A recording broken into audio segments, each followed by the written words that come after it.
Assalamu alaikum to all. Today we will learn about the chapter Logic Gates and Circuits. So this is chapter number 3 according to your book, David Watson computer science book. Okay, so let's start. We know that we send information through computers using wires that represents one and zeros. Zero means off and one means on. And if we are talking about the true or false sense, so off represent false and on will be considered as true. So we also know about the logic circuit. Here you can see the right on the right hand side uh, that this is the motherboard, and here we can see that a lot of circuits inside this motherboard.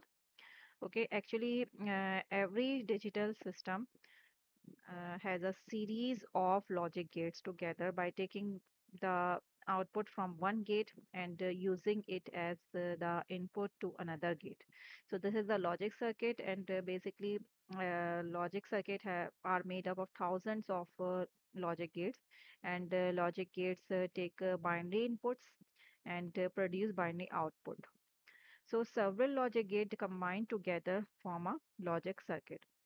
Now we are coming on the truth table. So truth table, using truth table, we can know easily output of any logic circuit or logic gate. It happens that we write all the combinations of ones and zeros one time and as an input, and then apply the relationship of given input up, while looking at the circuit and get the final output. So now next is the Boolean algebra. Boolean algebra basically specifies the relationship between the Boolean variables like A, B, X, Y, and which is used to design the logic circuit using logic gates. So we will discuss in detail. So now we are discussing about the gates. Here are the basically six gate in your book, and we can say the syllabus. Okay, so here are the first one is the not, then second and, or, NAND, NOR, and XOR gate. Okay, so now we are first discussing that is not gate. This is the truth table. Okay, and this is the symbol, and this one is the Boolean algebra. Okay, and statement we can say also, and here is the basically the condition we can say also. Okay, and how to get the answer. So basically first this is the symbol. Okay, इसमें हम करते क्या हैं, basically not gate में हमारे पास सिर्फ only एक input होता है. ठीक है, वन इनपुट होता है हमारे पास और आउटपुट भी हमेशा वन ही होता है. वो तो हर गेट में, हम अगर बात करें नैंड, नॉर्स और एंड की बात करें, तो all gates are basically based on one input. सबका एक ही इनपुट होता है. ठीक है, और लेकिन इनपुट जो होते हैं वो दो या दो से ज़्यादा होते हैं हर गेट में, सिर्फ एक्सेप्ट अगर हम बात करें नॉट गेट की, तो नॉट गेट में कितना इनपुट होता है, नॉट गेट में हमेशा एक ही इनपुट होता है. ठीक है, ठीक है. इसके कॉम्बिनेशंस किस तरह बनते हैं, हमें पता है कि हमारे पास इनपुट में हमेशा या तो जीरो जाएगा या फिर वन जाएगा. तो हमारे पास यहाँ पे एक ही इनपुट है, तो इसमें या तो जीरो जाएगा या फिर वन जाएगा. तो हम इसका ट्रुथ टेबल कैसे बनाते हैं आंसर फाइंड आउट करने के लिए, वैसे तो ये इजी है. ज़्यादातर जीरो जाएगा, इन्वर्ट हो जाएगा और वन जाएगा. नॉट गेट में किस तरह ऑपरेशन होता है इसका, बेसिकली आपका जो इनपुट होता है वो अपोजिट हो जाता है, इन्वर्ट हो जाता है. ठीक है, यानी अगर जीरो होगा तो आंसर आपका वन हो जाएगा, और अगर वन इनपुट है तो वो इन्वर्ट होके जीरो हो जाता है. ये इसका आंसर हम इस तरह फाइंड आउट करते हैं कि आउटपुट आपका इन्वर्ट हो जाता है. इसकी कंडीशन ये वाली है. ठीक है, so now here are the two basically possibilities हमारे पास हैं, जीरो और वन की. और जीरो अगर इन्वर्ट करें तो वन आ जाएगा, और वन को इन्वर्ट करें तो जीरो आ जाएगा. इसका हम बुलियन अलजेब्रा इस तरह रखते हैं कि y इक्वल टू a का बार. बार मतलब है इन्वर्ट करना. ठीक है, सो ये हमारा हो गया not gate. Now next is and gate. And is gate basically two possibilities में कम से कम होते हैं, यानी कि टू इसमें इनपुट होते हैं, ठीक है, और आउटपुट हमेशा वन होता है। और इसको मतलब टू से ज़्यादा भी हो सकते हैं इनपुट, ठीक है, और मिनिमम जो होते हैं वो टू होते हैं, ठीक है। ज़्यादातर टू ही आते हैं, गेट्स जो आपको एग्जाम में आते हैं वो टू गेट्स का बना हुआ होता है। टू से ज़्यादा भी हो सकते हैं लेकिन एटलीस्ट टू होते हैं इसके। सो इसके हम इनपुट किस तरह जनरेट करते हैं। अब हम देखें कि हमें ये किस तरह समझ में आएगा कि कितने हमने ज़ीरो लगाने हैं, कितने वंस लगाने हैं, या कितने बी में कितनी पॉसिबिलिटीज बनेंगी। पहले तो हमने ये याद रखना है कि हमेशा इनपुट जो है वो 0 1 की फॉर्म में होगा, ठीक है, 0 1 की फॉर्म में होगा। सो हमारे पास कॉम्बिनेशन किस तरह बन सकते हैं, हमारे पास सिर्फ दो नंबर हैं, 0 और 1। सो हम एक मरतबा 0 0 लिख सकते हैं, एक मरतबा 0 1 लिख सकते हैं, एक मरतबा 1 1 लिख सकते हैं, एक मरतबा 1 0 लिख सकते हैं, एक मरतबा मतलब इस तरह की पॉसिबिलिटीज हैं कि हमने 0 1 के कॉम्बिनेशन बनाने हैं जितने बन सकते हैं, ठीक है। सो इसके लिए हमारे पास बेसिकली फार्मूला भी है, थोड़ी कंफ्यूजन क्रिएट हो जाएगी। तो इसके लिए क्या है, एक फार्मूला है, इससे हमें पता चल जाता है कि हमने पॉसिबल मतलब कॉम्बिनेशंस कितने बनाने हैं टोटल। अभी जैसे कि यहाँ पे हमारे पास दो इनपुट है, तो दो की कितने बनेंगे, चार बनेंगे। अब ये किस तरह पता चलेगा कि फोर है। सो हमारे पास यहाँ पे बेसिक एक हमारे पास फॉर्मूला होता है। Here basically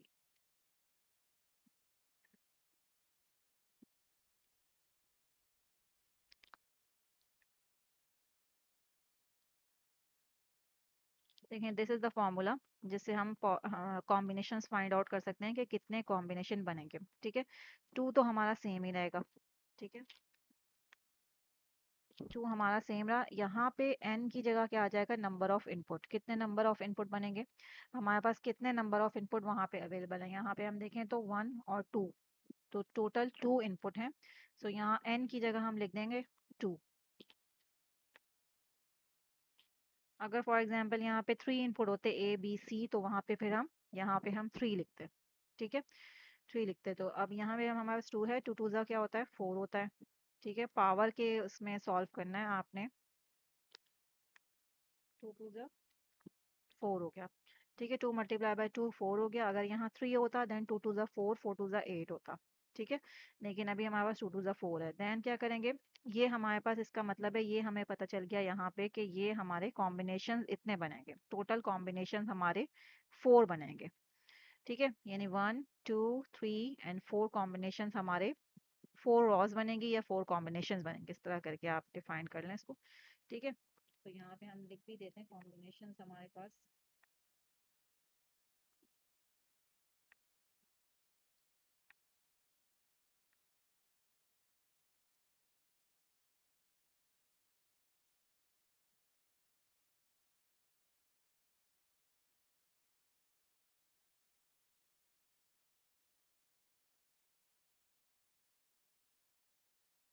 इस टोटल हमारे पास 4 कॉम्बिनेशन बनेंगे। अब हमें ये कैसे पता चलेगा कितने जीरो लगाएं और कितने वन लगाएं।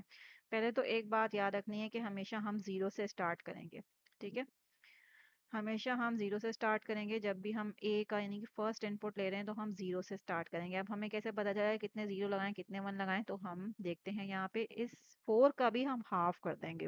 वो 4 को हाफ करें तो 2 बनता है, ठीक है। सो इसका मतलब है हमारे पास 2 जीरोस बनेंगे और 2 वंस बनेंगे।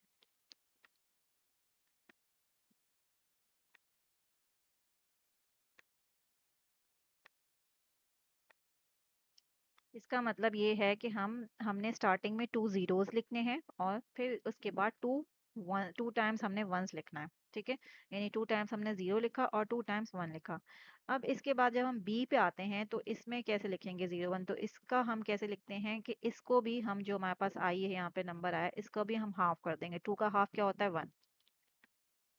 अब यहाँ 1 आया तो इसका मतलब है नेक्स्ट इनपुट जो है हमारा बी का, उसमें हमने 1 टाइम 0 लिखना है और सेकेंड टाइम हमने 1 लिखना है, फिर 1 0 लिखना है, फिर 1 लिखना है, फिर 0 लिखना है, फिर 1 लिखना है, 0 1 0 1 इस तरह करके लिखना है, ठीक है। So this is the concept. Basically हमने जब ट्रुथ टेबल बनाएंगे सबसे पहले हम देखेंगे टोटल कितने इनपुट हैं हमारे पास। टोटल इनपुट कितने दिए हुए, 2 इनपुट्स दिए हुए, ठीक है। तो हमारे पास फॉर्मूला है 2 की पावर n, एन की जगह हम नंबर ऑफ इनपुट लिखते हैं एंड देन इसको सॉल्व करते हैं, 2 2 ज़ा 4 आएगा। इसका मतलब है हमें 4 कॉम्बिनेशन टोटल बनाने हैं।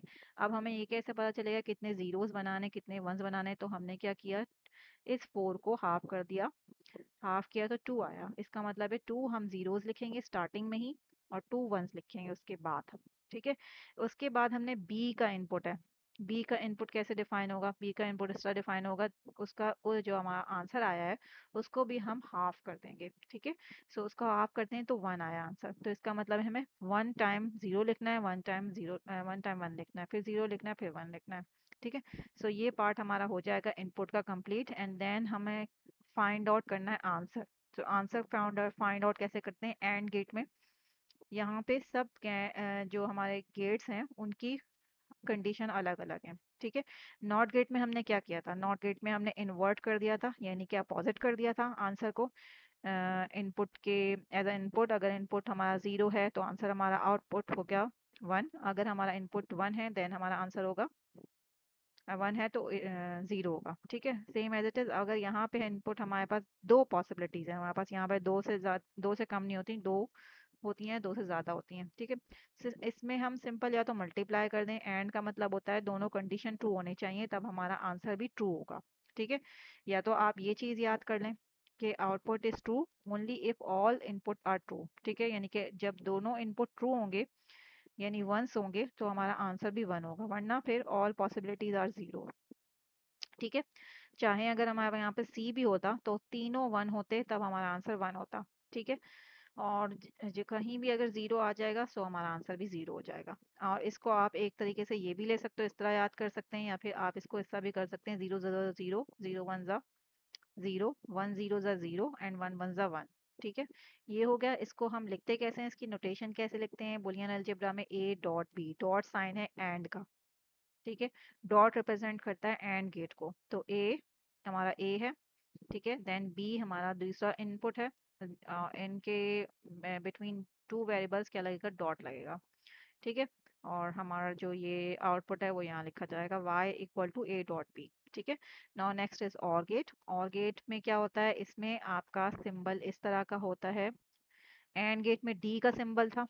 ठीक है, d का सिंबल है, और गेट में थोड़ा सा कर्व है, और देन आप एरो भी बना सकते हैं इसको यूं करके। ठीक है, इसमें भी दो इनपुट होते हैं या दो से ज़्यादा इनपुट हो सकते हैं। ठीक है, और इसमें हमारे पास प्लस लगता है बेसिकली, और है यानी कि दोनों में से अगर ट्रू आएगा, दोनों में से कोई एक कंडीशन ट्रू होगी मीन्स वंस होगा तो आपका आंसर 1 आ जाएगा। ठीक है, यानी आपके पास चॉइस है कि अगर कोई भी कंडीशन इसमें से ट्रू हुई तो आपका आंसर ट्रू हो जाएगा। ठीक है, जैसे कि 0 0 में दोनों फॉल्स हैं, कोई भी ट्रू नहीं है तो हमारा आंसर 0 ही रहा। लेकिन यहाँ पे हम देखें तो यहाँ हमारे पास एक कंडीशन ट्रू है तो हमारा आंसर ट्रू हो गया, यहाँ पे हमारे पास एक इनपुट ट्रू ट्रू है तो यहाँ पे हमारा आंसर भी ट्रू हो गया, यहाँ पे हमारे पास दोनों इनपुट ट्रू है तो हमारा आंसर भी ट्रू है। ठीक है, सो हमारे पास ये कंडीशन है सॉल्व करने की, या फिर आप इसको प्लस भी कर सकते हैं, 0 + 0 0 हो सकते हैं, 0 + 1 1 होते हैं, 1 + 0 1 होते हैं, 1 + 1 2 होते हैं, लेकिन 2 को हम बाइनरी सिस्टम में क्या लिखते हैं, 1 और 0, तो हम उसी को उसमें 1 लेंगे हम। ठीक है, सो ये हमारा ये पार्ट हो गया। हम 0 नहीं लिखेंगे, हम वहाँ पे लिखेंगे 1। ठीक है, 1 + 1 होते हैं बाइनरी में 1 0। ठीक है, और उसका हमने 1 लेना है। ठीक है, सो ये हो गया, एंड और को रिप्रेजेंट करते हैं हम प्लस साइन से। ठीक है, सो ये हमारा और गेट है।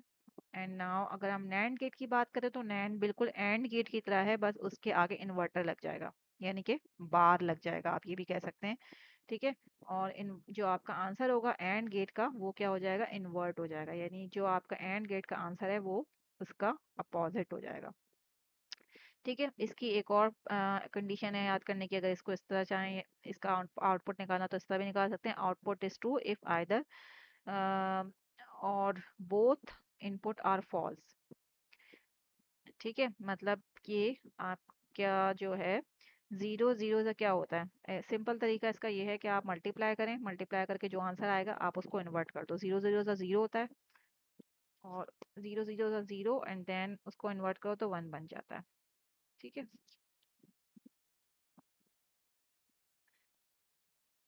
ओके जी, सो किया था हमारा that is NAND gate. Okay, NAND gate में सिंपल क्या है, जो आंसर हमारा मल्टीप्लाई करके आएगा उसको हमने इन्वर्ट कर देना है, जैसे कि जीरो जीरो ज़ा ज़ीरो, देन आंसर को अपोजिट करें, वन बन जाता है, जीरो वन ज़ा वन, जीरो जीरो वन ज़ा ज़ीरो, एंड देन आंसर को इन्वर्ट करें, वन बन जाता है, वन जीरो ज़ा ज़ीरो, ज़ीरो को इन्वर्ट करें, वन बन जाता है, वन वन ज़ा वन होता है, उस वन को आप इन्वर्ट करो तो ज़ीरो बन जाएगा, ठीक है, मीन्स अपोजिट करेंगे।